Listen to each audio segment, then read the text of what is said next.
जी जनाब, once again welcome back after a break. एक और बहुत अहम मुद्दा जिसको हम आज हाईलाइट कर रहे हैं, अक्सर इसके बारे में हम बात कर रहे होते हैं, मुख्तलिफ़ चीज़ों को डिस्कस कर रहे होते हैं। सबसे बड़ी इस वक्त जो बीमारी है जो आम लोगों में नज़र आ रही है वो है कैंसर। इसकी बहुत मुख्तलिफ़ टाइप्स हैं, बड़ी मुख्तलिफ़ इसकी सिम्टम्स होती हैं। कई दफ़ा आपको समझ आती हैं, कई दफ़ा आपको नहीं टाइम पर पता चलती। फिर ऑब्वियसली हम स्टेजेस के पास आ जाते हैं। कुछ स्टेजेस ऐसी होती हैं जिसमें क्योर हो सकता है और कुछ स्टेजेस ऐसी होती हैं जिसमें ट्रीटमेंट करने का भी फ़ायदा नहीं होता। बट द थिंग इज़ कि इसके बारे में हमें अवेयरनेस होना, अगर कहीं भी कोई भी छोटी सी हमें एबनॉर्मलिटी अपनी बॉडी में नज़र आ रही होती है, we should consult our doctor. Oncologist हमारे पास बहुत बेहतरीन मौजूद हैं। अब वो वाला वक्त नहीं रहा कि किसी भी चीज़ के बारे में अब हमें अवेयरनेस नहीं हो सकती या साइंटिफिक प्रॉब्लम्स की सॉल्यूशंस नहीं आए हैं। अब ऐसा नहीं है, कैंसर के भी हल निकल कर आ चुके हैं। आज भी हमने एक बहुत बेहतरीन ऑन्कोलॉजिस्ट को यहाँ दावत दी है शिफा इंटरनेशनल हॉस्पिटल से, जिनसे हम बात करेंगे इन जनरल कैंसर से रिलेटेड जितने भी इश्यूज़ हैं, इसको किस तरह से इससे बचा जा सकता है, किस तरह से सिम्टम्स होते हैं जो अलार्मिंग सिचुएशंस होती हैं उनको कैसे डील किया जा सकता है, एंड देन आफ्टरवर्ड्स बात से बात निकल कर आएगी। तो इस चीज़ को आगे बढ़ाने से पहले मैं उन्हें वेलकम करना चाहूँगी। तो आइए हम वेलकम करते हैं, हमारे साथ यहाँ पे मौजूद हैं डॉक्टर हिरा आसिम। अस्सलाम वालेकुम। अस्सलाम वालेकुम। Thank you Samra for inviting me here. Pleasure, and it's very important कि हम इन तरह के टॉपिक्स को डिस्कस करें, लोगों को अवेयरनेस दें इन चीज़ों के बारे में, क्योंकि अक्सर हम उन मोटी मोटी बातों के ऊपर और उन मोटी मोटी बीमारियों पे फोकस करते हैं जो उनका शायद रिज़ल्ट हमारे सामने होता है, कोई ऐसे सिम्टम्स सामने आ जाते हैं। लेकिन आप इस चीज़ से एग्री करेंगे कि कैंसर के कुछ ऐसे सिम्टम्स होते हैं जो वो साइलेंटली हमारी बॉडी में जनरेट हो रहे होते हैं और वर्स्ट कंडीशन पर ही हमें पता चलता है कि ओके फाइन ये डायग्नोस हुआ है। तो पहले तो थोड़ा सा कैंसर के बारे में आप हमें बताएं कि व्हाट बेसिकली इट इज़ और ये किस तरह से जनरेट हो सकता है हमारी बॉडी में। कैंसर बेसिकली हमारी body is made up of cells, यानी कि जो हमारी बॉडी का बेसिक यूनिट है वो सेल है। तो जो सेल हमारी बॉडी के अंदर मौजूद होते हैं वो नॉर्मली एक बहुत कंट्रोल्ड फैशन में डिवाइड हो रहे होते हैं। और अगर हमारी बॉडी स्ट्रॉन्ग है तो उनकी डिवीज़न जो है वो कंट्रोल्ड है। लेकिन अगर एक बॉडी वीक है या आपका इम्यून सिस्टम वीक है तो अगर आपके सेल्स जो हैं वो डिवाइड होते होते उनमें कोई डैमेज आया है तो उस डैमेज को रिपेयर नहीं कर सकते और एक वो अनकंट्रोल्ड तरीके से डिवाइड होना शुरू हो जाते हैं। ठीक है। और इस अनकंट्रोल्ड डिवीजन से वो एक ट्यूमर की तरह का मैस बना लेते हैं।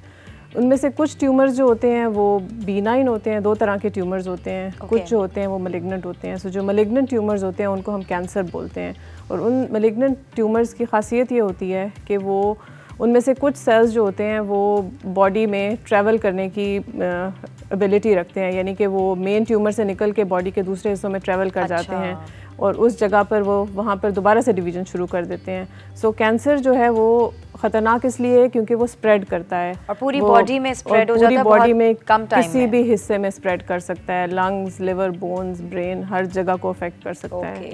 अच्छा, कितने किस्म के कैंसर्स होते हैं उनके बारे में ज़रा बताएं, और कौन सा ऐसा है जो बहुत कॉमन है, हर किसी को ये हर दूसरे बंदे को हम सुन सकते हैं कि जी इस तरह का कैंसर हो सकता है, तो इससे ज़रा अवॉइड करें अब चीज़ों। कैंसर की बहुत सी इकसाम है। जिस्म के किसी भी हिस्से में कैंसर अराइज कर सकता है। आपको पता है कि हमारे जो है वर्ल्ड ओवर जो WHO के एस्टिमेट्स हैं उनमें जो सबसे कॉमनेस्ट कैंसर है ख़वातीन में वो ब्रेस्ट कैंसर है। इस तरह मर्दों में जो सबसे ज़्यादा कॉमन कैंसर है वो लंग कैंसर है। तो आगे से इन तमाम कैंसर की भी बहुत सी टाइप्स हमें पता चल गई हैं। कुछ बहुत ज़्यादा एग्रेसिव होती हैं, कुछ कम एग्रेसिव होती हैं, लेकिन जनरली हमें कैंसर को जो है वो सीरियसली लेना चाहिए क्योंकि मोस्टली टाइप्स जो होती हैं वो एग्रेसिव होती हैं और इसमें फैलने की एबिलिटी होती है जिसकी वजह से ये बॉडी को वीक कर देता है और फाइनली डेथ भी कॉज कर सकता है। अच्छा, अगर स्टेजेस के हवाले से बात करें, जैसे अभी मैं बात कर रही थी कि कुछ इनिशियल स्टेजेस ऐसी हमें पता चल जाती हैं सिम्टम्स के बाद जिनका फिर आप ट्रीटमेंट कर सकते हैं। कुछ स्टेजेस होती हैं जो बिल्कुल लास्ट की होती हैं जिनमें आपको बहुत कम चांसेस होते हैं क्योर के। तो किस तरह से हमें स्टेजेस पता चल सकती है और उन पर हम वर्कआउट कर सकते हैं? सो बेसिकली कैंसर की जनरली 4 स्टेजेस होती हैं। अगर हम कैंसर को अर्ली डायग्नोज कर लें, पहली, दूसरी या इवन तीसरी स्टेज पे भी डायग्नोज कर लें तो हम इसको मुकम्मल तौर पे ट्रीट कर सकते हैं, क्योर कर सकते हैं। बॉडी में से जो सारे कैंसर के सेल्स हैं उनको ख़त्म कर सकते हैं। ऑब्वियसली स्टेज 1 में क्योर रेट ज़्यादा अच्छा होता है, 80 to 85% पेशेंट्स क्योर हो जाते हैं। जिस तरह हम स्टेज 2-3 की तरफ जाते हैं तो क्योर रेट्स कम हो जाते हैं। स्टेज 3 में क्योर रेट जो है वो जनरली 20-30% होता है। इसी तरह स्टेज 4 में वो पेशेंट्स कहलाते हैं जिनका कैंसर पूरी बॉडी में स्प्रेड कर चुका होता है। किसी भी क्योर फिर होना मुश्किल हो जाता है। ऐसे मरीजों में क्योर करना मुश्किल होता है, लेकिन फिर भी इलाज के ज़रिए उनकी तकलीफ़ कम की जा सकती है, उनकी क्वालिटी ऑफ लाइफ को बेहतर बनाया जा सकता है, उनकी सर्वाइवल को भी इम्प्रूव किया जा सकता है। सो हम ये नहीं कह सकते कि स्टेज 4 में हमारे पास ट्रीटमेंट मौजूद नहीं है। स्टेज 4 में भी हमारे पास ऐसे ट्रीटमेंट्स हैं जो बहुत इफेक्टिव हैं और आपकी लाइफ को प्रोलॉन्ग कर सकते हैं। How your body reacts towards those things stage 4 में। बिल्कुल सही। अच्छा, सिम्टम्स क्या क्या ऐसे हो सकते हैं कि अलार्मिंग कंडीशन आपको पता चल जाए कि जी फौरी तौर पर फिर आप अपने ऑन्कोलॉजिस्ट से जो है वो कंसल्ट करें कि जी इस तरह की ऐसी प्रॉब्लम है, तो कहीं ये कैंसर की तरफ तो नहीं इशारा जा रहा? सिम्टम्स में पहली चीज़ तो ये है कि अगर कोई भी ऐसी तकलीफ़ आपको होती है जो कि आप इलाज कर रहे हैं और उसके बावजूद वो नहीं जा रही, तो उसको आपको सीरियसली लेना चाहिए। जिसमें अगर कोई गिल्टी है जो बन गई है और वो बढ़ती जा रही है और उसका ख़त्म नहीं हो रही, आपने 1-2 डॉक्टर से ट्रीटमेंट करा भी लिया है तो वो नहीं ख़त्म हुई, तो आप उसको सीरियसली लें। अच्छा, वो बढ़े वो पेनफुल हो या ना हो? चाहे वो पेनफुल हो चाहे वो ना हो। इसी तरह किसी को खांसी लगी है और वो महीना भर नहीं जा रही, आपने बहुत ट्रीटमेंट कराया, एंटीबायोटिक्स ली, वो सेटल नहीं हो रही, तो आपको उसको सीरियसली लेना चाहिए और इन लाइंस पे सोचना चाहिए कि ये कोई सीरियस चीज़ भी हो सकती है। इसी तरह आपकी डाइट अच्छी है, आप खाना पीना अच्छा कर रहे हैं, लेकिन वेट लॉस आपका होता जा रहा है, वज़न कम हो रहा है और कोई ऑब्वियस रीज़न नहीं नज़र आ रही, तो इस सूरत में भी आपको डॉक्टर को दिखाना चाहिए। सही। इसके अलावा कोई डायरिया, कॉन्स्टिपेशन, अगर किसी को मुसलसल इस तरह पेट का ख़राब रहना या कब्ज़ रहना जो कि आप ट्रीटमेंट्स के बावजूद रह रही है, तो फिर वो सीरियस होनी चाहिए। सीरियस हो सकती है मरीज़ों में। इसी तरह जिस्म के किसी हिस्से से खून आना, नाक से आना, पखाने में आना या कोई अबनॉर्मल कहीं से भी ब्लीडिंग होना, तो उसको आपको सीरियसली लेना चाहिए। मतलब एक नॉर्मल रूटीन में आपकी लाइफ अगर चल रही है, उससे अगर अलग हट के कुछ भी हो रहा हो और वो कंटिन्यूटी में हो, तो फिर हमें शायद अलार्मिंग हमारी सिचुएशन तब पैदा होती है। अच्छा, जो जिस तरह की ट्रीटमेंट्स इस वक्त कैंसर की यहाँ पर मौजूद है हमारे पाकिस्तान में, तो इनकी जो फैसिलिटेशंस हैं वो उसी हिसाब से हैं या नहीं? इक्विपमेंट्स की मैं अगर बात करूं, मेडिकेशंस की बात करूं, डॉक्टर्स की अवेलेबिलिटी की बात करूं, तो इन सारी चीज़ों को अगर आप बताएं। देखिए, इसमें तो मैं ये कहूँगी कि अगर हम देखें population to doctor oncologist ratio देखें तो वो तो ऑब्वियसली हम मीट नहीं कर रहे अभी, हमारे पास ऑन्कोलॉजिस्ट काफ़ी कम है। इसी तरह ट्रीटमेंट वाइज अगर हम रेडिएशन फैसिलिटीज़ देखें तो वो ऑलमोस्ट ना होने के बराबर है। हमारी जितनी पॉपुलेशन है उसके हिसाब से जितना हमें इक्विपमेंट चाहिए, जितनी फैसिलिटीज़ चाहिए रेडिएशन की, वो अवेलेबल नहीं है। इसी तरह बहुत सी मेडिसिन्स जो अब लेटेस्ट अप्रूव हो रही हैं और इफ़ेक्टिव भी हैं, उनकी कॉस्ट बहुत ज़्यादा है और इसके अलावा उनमें से अक्सर जो है वो पाकिस्तान में रजिस्टर्ड ही नहीं है और जिसकी वजह से वो हम अपने पेशेंट्स को नहीं दे सक रहे।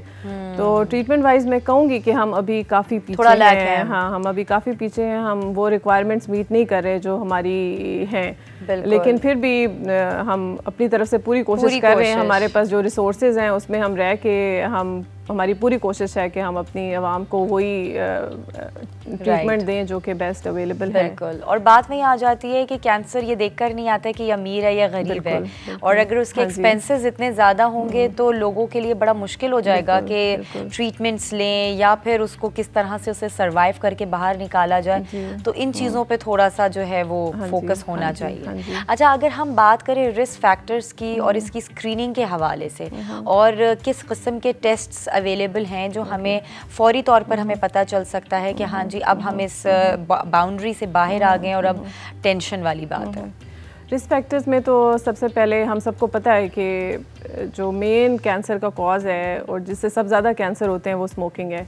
सो एक एस्टीमेट है WHO का जिसमें वो कहते हैं कि एटलीस्ट दुनिया में 30% कैंसर्स जो हैं वो स्मोकिंग की वजह से होते हैं। Lung cancer? No, general cancer. General cancer. अच्छा। स्मोकिंग सिर्फ लंग कैंसर नहीं करती, स्मोकिंग से बहुत से और किस्म के कैंसर हो सकते हैं। जिनमें आपकी एसोफेजियल कैंसर है, स्टमक कैंसर है, सर्वाइकल कैंसर है, ओरल कैविटी कैंसर है। सो स्मोकिंग से बेतहाशा किस्म के कैंसर हो सकते हैं। सो स्मोकिंग जो एक सिंगल सिगरेट होता है उसके अंदर बहुत सारे केमिकल्स होते हैं। सो एटलीस्ट उसके अंदर 70 केमिकल्स ऐसे आइडेंटिफाई हुए हैं जिनसे कैंसर बनता है। अच्छा। सो यू कैन इमेजिन कि ये केमिकल्स आपकी बॉडी के हर जगह पर अफेक्ट करते हैं।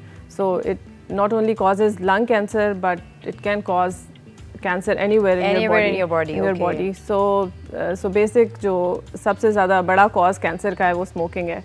उसके बाद हमारी लाइफस्टाइल चेंजेस, टाइम के साथ साथ हमारा जो लाइफस्टाइल है वो बहुत चेंज होता जा रहा है। ठीक है, हम बहुत ज़्यादा सोफे, आईपैड और टीवी का यूज़ करने लगे हैं क्योंकि हम भी डिजिटलाइज हो गए। डिजिटलाइज हो गए, एग्जैक्टली। तो हमारी जो एक्टिविटी है वो बहुत कम रह गई है, हमारी एक्सरसाइज कम हो गई है। इसके अलावा हमारी जो डाइटरी हैबिट्स हैं वो चेंज हो गई हैं। बहुत ज़्यादा fast food, packaged food, frozen food, इस पे हम ज़्यादा रिलाई करने लगे हैं। नेचुरल फूड्स, ऑर्गेनिक फूड्स बहुत कम हो गए हैं, उनका यूज़ बहुत कम हो गया है। तो ये सारे फैक्टर्स जो हैं ये ऐड अप कर रहे हैं। अच्छा, इस तरह अगर मैं ब्रेस्ट कैंसर की बात करूं तो मैं खुद नोट करती हूँ, हमारे पास पेशेंट्स आते हैं जनरली। अब जब मैं पेशेंट से पूछ रही होती हूँ, ब्रेस्ट कैंसर के पेशेंट से, तो मैंने ये नोटिस किया है कि टाइम के साथ साथ ब्रेस्ट फीडिंग का जो ट्रेंड है वो बहुत कम हो गया है। मतलब बाहर काम करते हुए मुझे लगता था कि शायद बाहर अभी भी लोग इसको समझते हैं और दे नो कि ये ब्रेस्ट फीडिंग इम्पॉर्टेंट है और वो करते हैं।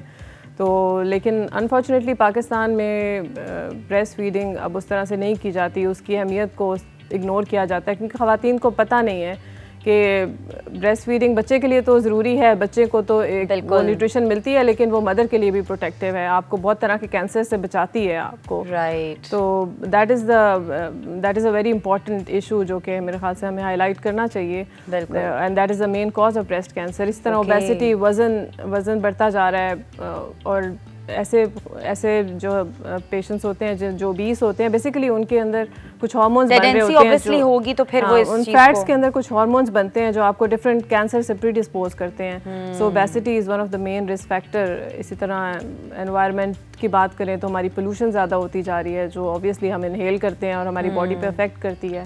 तो ये सारे कॉजेज़ हैं कैंसर के जो कि आइडेंटिफाइड हैं, एस्टैब्लिश्ड कॉजेज़ हैं। सही। अच्छा, अब हम ज़रा अगर बात करें इनके साइड इफ़ेक्ट्स की, क्योंकि ज़ाहिर है जो आपका कैंसर का जो पेशेंट होता है वो मुख्तलिफ ट्रीटमेंट से गुजरता है, चाहे वो कीमो हो चाहे वो रेडिएशन हो। उसकी किस किस्म के साइड इफ़ेक्ट्स होते हैं जो आपके ऊपर जो है वक्त आने पर, यानी कैंसर आपका ठीक भी हो जाए उसके बाद भी फिर वो साइड इफ़ेक्ट्स आफ्टर ईयर्स आपको सामने आ सकते हैं? देखिए, कैंसर आपको पता है कि एक काफ़ी ख़तरनाक बीमारी है। अगर हम इसको टाइम पे ट्रीट नहीं करेंगे तो ये जानलेवा साबित हो सकता है। बिल्कुल। तो जो हम ट्रीटमेंट यूज़ करते हैं बेसिकली उन ट्रीटमेंट्स, वी नो कि ये सारे जो ट्रीटमेंट्स हैं, ये जब आप सुनते हैं कि रेडिएशन कर दी और कीमोथेरेपी कर दी, ये नाम से ही डर जाते हैं लोग कि ये बहुत ख़तरनाक ट्रीटमेंट्स हैं। लेकिन हम बेसिकली हम इनके एक बेसिकली रिस्क बेनिफिट रेशो है, जब हम देखते हैं कि उसको देने का फ़ायदा ज़्यादा है, अगर हम नहीं ट्रीट करेंगे तो कैंसर इनको अफेक्ट कर देगा। राइट। तो हम उन चीज़ों को जहन में रख के ही ट्रीटमेंट देते हैं। जहाँ तक कीमोथेरेपी के साइड इफ़ेक्ट्स की बात है तो हमारे पास ऐसी इफ़ेक्टिव मेडिसिन मौजूद हैं कि जिस तरह पहले नौजिया होता था और बहुत ज़्यादा बुरा इफेक्ट होता था ब्लड पे और इन्फेक्शंस हो जाते थे, उस तरह की चीज़ें अब नहीं होती क्योंकि हमारे पास ऐसी इफ़ेक्टिव मेडिसिन मौजूद हैं जो इन सारी चीज़ों को कंट्रोल कर सकती हैं। इसी तरह रेडिएशन है, तो रेडिएशन बहुत सेफ़ ट्रीटमेंट है। कुछ बॉडी के एरियाज़ हैं जहाँ पे अगर रेडिएशन की जाए तो वो कुछ लॉन्ग टर्म इफ़ेक्ट्स दे देती है, but mostly it is safer treatment होता है। इसमें कुछ ज़ाहिर बात है डिपेंड करता है कि आप किस जगह पे रेडिएशन ट्रीटमेंट दे रहे हैं। बोन्स भी कमज़ोर करता है रेडिएशन बेसिकली रेडिएशन से जिस जगह पे दी जाती है वहाँ पर उसमें एरिया में इंक्लूड होने वाले सारे ऑर्गन्स पे इफेक्ट होता है। अच्छा। जिस तरह फॉर एग्जांपल अगर हम यूट्रस की रेडिएशन कर रहे हैं तो उसमें जो एरियाज आ रहे हैं, इंक्लूड हो रहे हैं, उन सब पे इफेक्ट होगा, जिनमें इंटेस्टाइन्स भी आएंगी, जिनके अंदर ब्लैडर भी आएगा, जिनके अंदर बोन्स भी आएंगी। तो आपकी बात दुरुस्त है कि टाइम के साथ साथ जिस एरिया पे आप रेडिएशन देंगे वहाँ पे बोन्स वीक हो जाएगी, लेकिन हमें पता है कि हम अगर बोन वीक होगी तो हमारे पास कुछ ट्रीटमेंट्स ऐसे मौजूद हैं जो हम उसको भी ट्रीट कर सकते हैं इन फ्यूचर। अच्छा। तो ट्रीटमेंट से होने वाले साइड इफ़ेक्ट्स भी मैनेजेबल है। मैं ये नहीं कहूँगी कि अगर आपको ट्रीटमेंट मिला है और उसके कुछ साइड इफ़ेक्ट्स हुए हैं तो हम उसको नहीं ट्रीट कर सकते हैं। तो उनके भी ट्रीटमेंट्स मौजूद हैं और हम उनको इफ़ेक्टिवली मैनेज कर सकते हैं। सही। अच्छा, एक और चीज़ बताइएगा, ये मैंने सुना है, अब इस पर आप एग्री करती नहीं कि ये मुझे बताएंगी, एक दफ़ा आपकी बॉडी के अंदर वो कैंसर सेल्स जनरेट हो गए और ख़त्म भी हो गया तो बाद में कभी भी वो दोबारा एक्टिव हो सकते हैं, इज़ दैट राइट और नॉट? उसमें फिर यही बात है कि अगर आप अर्ली स्टेज पे डिटेक्ट कर रहे हैं, अर्ली स्टेज पे डायग्नोज कर रहे हैं स्टेज 1, 2 पे, तो उसमें चांसेस कि वो बॉडी के किसी भी एरियाज़ में सेल स्प्रेड करेंगे वो बहुत कम होता है। अच्छा। इसीलिए वहाँ पे क्योर रेट्स अच्छे होते हैं, क्योंकि वहाँ पर आपने जल्दी ट्रीट कर लिया तो वो सेल स्प्रेड ही नहीं करे, बने ही थे और हमने उनको ट्रीट कर लिया। इसी तरह जितने आप लेटर स्टेजेस पे जाएंगे तो उनमें से आप उस ट्यूमर को ट्रीट भी कर लें तो कुछ सेल्स ऐसे होंगे जो बॉडी के अंदर ट्रेवल कर चुके होंगे और जो बाद में एक्टिव हो सकते हैं। तो यस, ऐसे मरीज़ जो कि कैंसर का ट्रीटमेंट करा चुके होते हैं तो हम उनको फॉलोअप पे रखते हैं। फॉलोअप का मतलब ये होता है कि जब वो कैंसर का ट्रीटमेंट का कंप्लीट हो जाता है तो ये नहीं कि वो बिल्कुल उनको हमारे पास वापस नहीं आना दिखाने, वो वक्तन फ़वक्तन हमारे पास आते रहते हैं और हम उनके टेस्ट करते रहते हैं। और उन टेस्ट का मकसद ये होता है कि जो हमने ट्रीटमेंट किया उससे रिलेटेड अगर उनको कोई साइड इफेक्ट्स हो रहे हैं तो वो हम मैनेज कर सकें। और इसके अलावा अगर उनके अंदर कोई कैंसर सेल्स खुदा न खास्ता ऐसे जो कि ट्रीटमेंट से रिफ्रैक्टरी थे या ट्रैवल कर गए या बाद में एक्टिव हो गए तो वो हम डिटेक्ट कर लें, वो हम जल्दी डिटेक्ट कर लें। उसमें अगेन अगर हम उनको भी जल्दी डिटेक्ट कर लेंगे तो हम फिर दोबारा से इफेक्टिवली उनको ट्रीट कर सकते हैं। अच्छा, फिर वही दोबारा ट्रीटमेंट शुरू हो जाएगा कीमो और रेडिएशन का। अगर फ़र्ज़ करें आपने अर्ली स्टेज पे ही भले डिटेक्ट कर लिया तो प्रोसेस वही से ही चलेगा बिल्कुल, या मेडिकेशन पे ही हम हल कर सकते हैं? उसमें डिपेंड करता है कि कौन सी जगह इफेक्ट हुई है। अगर कैंसर दोबारा वापस आया है तो वो किस जगह पे आया है, तो जिस जगह पे आएगा उसके हिसाब से डॉक्टर आपको आपका ट्रीटमेंट एडवाइस करेगा। अच्छा, कैंसर से रिलेटेड कौन कौन से ऐसे टेस्ट्स हैं जो हमें बहुत ही क्लियर पिक्चर बता सकते हैं? कौन से ऐसे स्कैन्स हैं? क्योंकि कई दफ़ा आपकी MRI रिपोर्ट्स जो होती हैं वो एग्जैक्टली वहाँ आप चीज़ को पिन पॉइंट नहीं कर पाती, फिर आपको मज़ीद डिफरेंट चीज़ों के स्कैन्स की तरफ जाना पड़ता है। तो कितने किस्म के टेस्ट्स हैं? देखिए, अगर कैंसर डायग्नोज हो जाता है तो उसका बेसिक जो डायग्नोसिस का टेस्ट होता है वो तो बायोप्सी होता है। तो जनरली जब तक हम बायोप्सी नहीं होती, बायोप्सी का टेस्ट नहीं हो जाता और उसमें कैंसर नहीं आ जाता, हम किसी को कैंसर डायग्नोज नहीं करते। सो वो बेसिक टेस्ट होता है जो कैंसर डायग्नोज करता है। जब आपका कैंसर डायग्नोज हो जाता है तो फिर हमने देखना होता है कि वो ट्यूमर कितना बड़ा है, उसके ऑपरेशन हो सकता है कि नहीं हो सकता, वो कितना स्प्रेड किया है।